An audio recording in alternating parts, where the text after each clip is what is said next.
If you are under the age of 18 and are watching this video, please stop now. This content was not intended for you. Hey everybody, this is Tamika. I'm here with an Elizabeth Craft Design Team's Planner Essentials project. I broke the cover off of my wireless earbuds and I decided to make a really cute one using the Travels from the Past stamp set. So this is a new collection. I'll have it linked down below. Here you see some pieces of fabric in canvas and then lining fabric in polka dot. So this is the stamp set that I'm going to use. I'm going to use the Gorgeous Lady and a bunch of the other ones in the collection.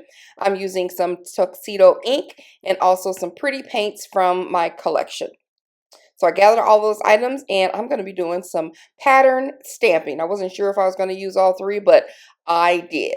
So I take my first piece of just canvas fabric. You can use any kind of fabric you want, cotton, whatever. I just had this on hand and I'm going to stamp it with the Memento ink. You want to use the ink that you can paint over that doesn't bleed. So this is one of my favorite inks to use.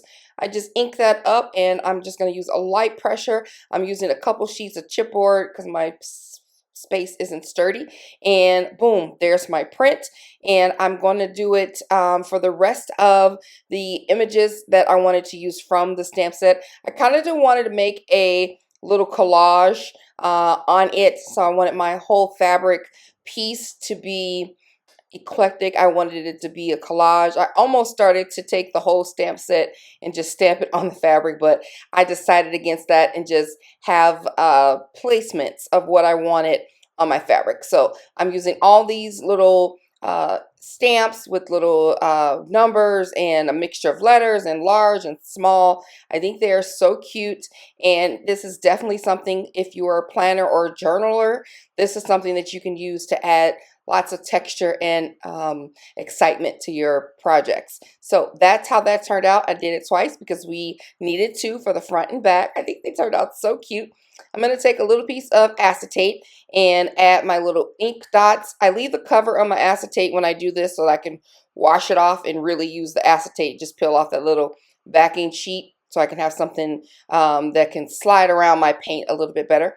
Have a little bit of some water and a larger foam brush that I got from the Dollar Tree that I just broke up into 3 pieces.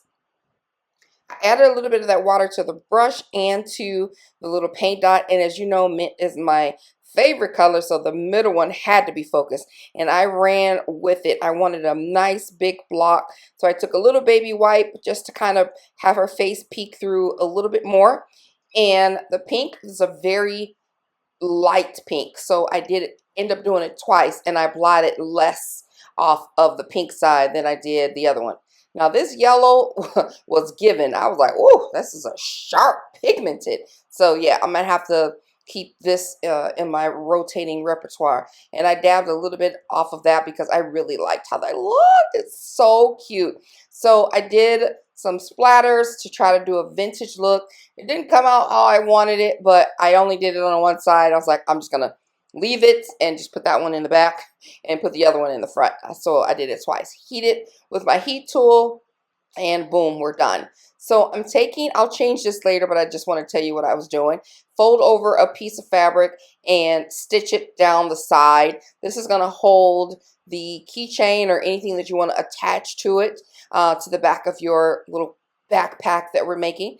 And I'm taking a zipper. I get these from Amazon in like a pack of 1,000, I feel like. So this is where I decided I didn't like how heavy this was, and I changed it to the same fabric that I have as my lining. So you want to open up your zipper face down, lay it on top of the outside fabric, and then put your lining on top of that face down so that the 2 pieces are touching each other, the 2 pretty pieces, and stitch across the top. Once that's done, close your zipper. Cut it down if you need to. I usually have to when I do something small like this.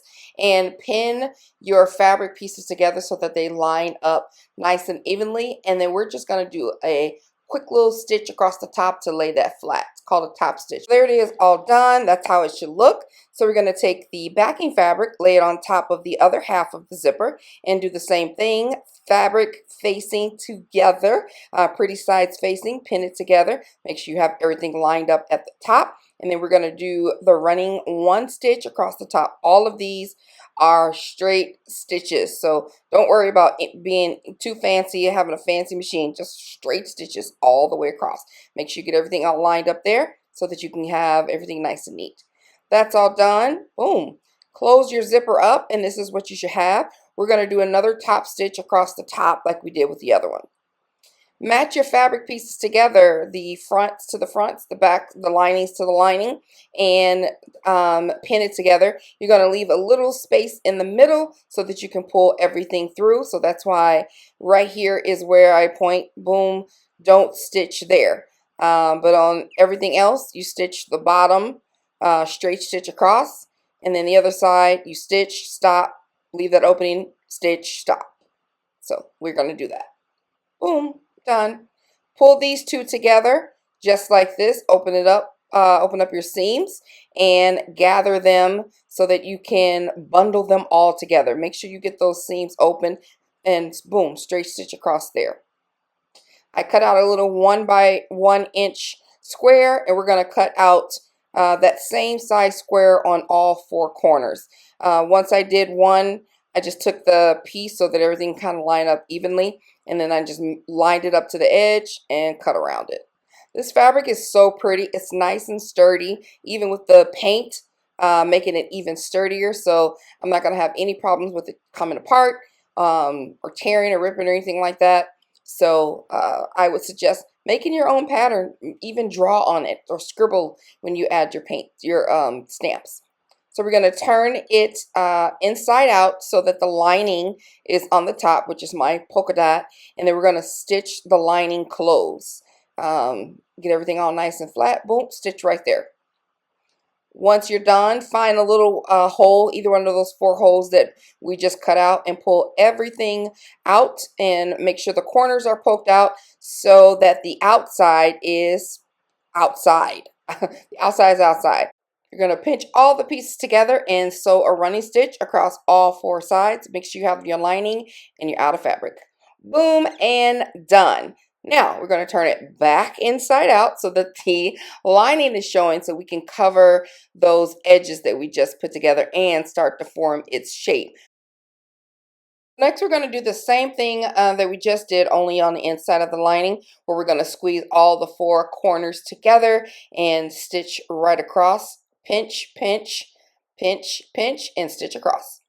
Boom, and done. For real. And turn everything right side out and make sure all of your corners have been poked through. You have your little tag there where you can hang your charm, which is exactly what I'm going to do. I think it turned out so cute. This is a little charm that I had in my stash, and look how pretty it is. It's going to look so cute in my purse or hanging off the side of my tote bag.